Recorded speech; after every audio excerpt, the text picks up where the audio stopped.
अपने नहीं बनाए, हमारे घर बनाने के लिए मर गए। और हम तुम मास्टर की नौकरी पा गए, अपने ही पड़ोस वाली जमीन छीनने में लगे हुए, बोले इसकी पहले का कर लो। ठीक, कहाँ गलत फहमी में जी रहे साहब, कहाँ जी रहे आप? गलत फहमी दे दिया, हो सकता हो तुम्हारे घर पे चलेगी, बताएगा जब हमारे सर के ऊपर नहीं थी तो इन्होंने हमको दी थी। देख के देखिए, और ये समाज से समाज जब भी कभी जुड़ा है तो क्रांति पैदा हुई, इस बात की गवाह है। जो मैं बातें खुल कर रहा हूं, हिम्मत नहीं थी किसी में करनी। आप सबको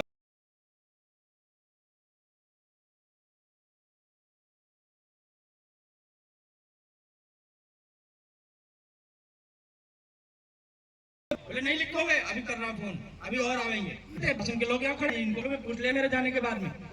हम जैसे गरीब लड़के के लिए खड़े होते नहीं खड़े होते कभी।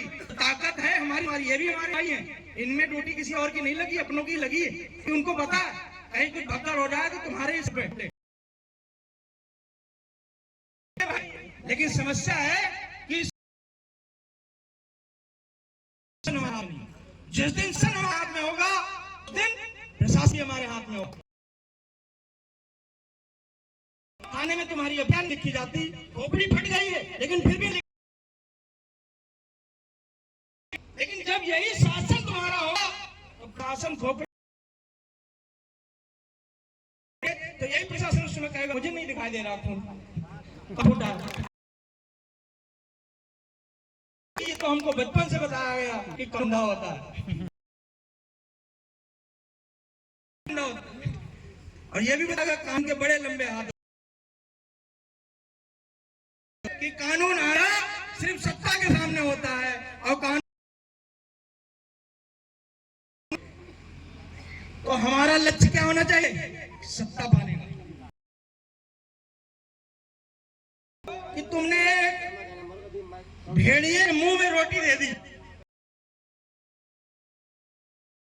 और तुम अब भेड़िए के सामने ये कह रहे भाई आधी मुझे भी दे दे,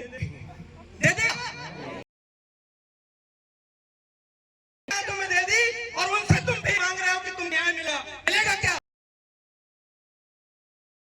देनी चाहिए, अपनी रोटी की बचत करनी चाहिए थी, और अब अगर दे दी है तो अब क्या करना पड़ेगा? और अगर छीनने की आदत नहीं डालोगे साहब तो कुछ नहीं है। लेकिन ये तय मान लो कि फिर तुम्हारी पीढ़ी है, डॉक्टर हो गया, जो डॉक्टर हो गया, जो वकील हो गया, उसके साथ जाति भेद। इस देश का सबसे विद्वान व्यक्ति हुई है, जिसको हम बाबा साहब कहते हैं, बाबा अभी भी गांव गांव में क्या लग रही, तब भी नहीं लोगों को दिख रहा है, फिर भी संसद भवन में कह साहब का नाम क्यों चिल्लाते, क्योंकि उनको पता है कि वो नाम नहीं घबराना है। हमारे लोगों ने खूब पुतले फूंक दिए, दिखाई अपनी ताकत कि बाबा साहब का नाम,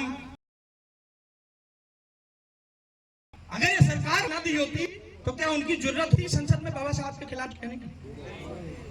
लेकिन हम कि आज 2 रुपए कमा रहे हैं, किसी 400 रुपए लग जाए, आधा तो युवा वर्ग जो है वो लूडो, जो लूडो 400 रुपया जीत के शाम को 1 क्वार्टर, एकदम पूरा संघ खत्म हो तो मर गए। तुम जितने दिन करते रहोगे, थोड़ा सा अगर हमारे पूर्वज और सचेत हुए खूब हुए, लेकिन जो आज हम लड़ाई लड़ रहे हैं, हो सकता है साल 30 साल इससे ज्यादा उम्र ना है, लेकिन आज आप लड़के जाओ, इस बताओ इतनी देर से भाषा में धूप लगी धूप नहीं लगी, क्यों? क्योंकि तुम्हारे अंदर में चेतना पैदा चली जाएगी, तुम भूल गए। और नो, मैंने 250 रुपए की दिहाड़ी, नरेगा में काम कर रहे, 250 रुपया मिल रहा, ज्यादा लगा दी और 400 रुपया मिल गया तो बोला आज 1 किलो मटन आएगा। अगले दिन भले ही सूखी रोटी खाएगा, लेकिन अभी मुर्गा ठीक है, अभी थोड़ा सा सब्र कर लो, कल को मुर्गा खाओ, भैंस कम से कम। कोई रोका क्या? नहीं रोका। नहीं मारते थे, उन सब कहते थे कि जब तक थाली में लाश ना आवे तब तक होल अलग। हमारी सारी चीजें छीन ली गई, हमको अलग चीजों में लगा रखा है। ये संविधान पढ़ने नहीं देते तो हाथ में लेके तो घूम रहे। संविधान खुद नहीं था एक पन्ना उसको कि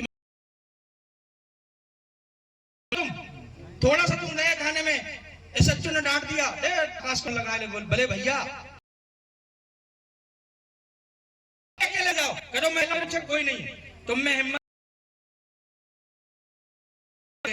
2 दिन बाद गांव वालों को पता, 10 दिन बाद गांव के पड़ोस वालों को पता लगेगा, 1 महीने बाद आर्मी को पता लगा कि हमारा कार्यकर्ता अंदर, 3 महीने बाद तुम छुड़ा के लेके आए, 2000 लोग तुम पे फूल बारिश कर रहे हैं, हमारा भैया कैसा हो। अगले दिन जिला पंचायत का इलेक्शन नेता बनने, ऐसे तो बनने कौन नहीं जेल, कोई ऐसा नेता जो विपक्षी आरोप लगाते, बोले चंद्रशेखर आजाद जी ने भीम आर्मी लोग जेल चले गए। अरे भुगतान नहीं भी होगा, जेल नहीं भी जाएंगे, तब रोटी को छीने लिया जा रहा है और हम जेल जाने से रहे हैं। अरे नहीं, रोटी छीनो और ऐसा भी होगा अगर भाई ताकत ज्यादा रही, तुम 10 लोगों, दोनों चीजें होती नहीं हो सकती। तो इस संगठन को इतना सशक्त बनाओ कि अब